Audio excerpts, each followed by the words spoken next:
Lord have mercy. Let's make some apple pies. But watch this first.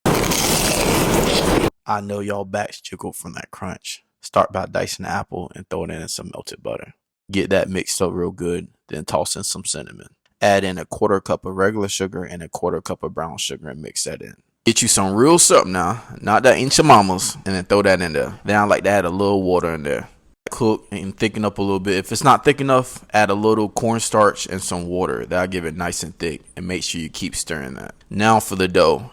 Add a cup of sifted self-rising flour. Then take a half a stick of cold shredded butter and mix that into that self-rising flour. Then you take about half a cup of cultured buttermilk and add that in lightly. I like to go outside in with this technique, not too rough. Add your buttermilk in slowly until you get the dough consistency that you want, and you can also add honey in this part to sweeten it a little bit. You're going to start kneading your dough and then roll it out. Cut out my circles using a cup, and then I rolled it out more to get a bigger size. Your icing is pretty simple. It's powdered sugar, whole milk, and then vanilla. Add a little milk at a time until you get the consistency that you want. Take your cooled down apples and throw it in the pie crust. Then you're going to lay the apples to sleep.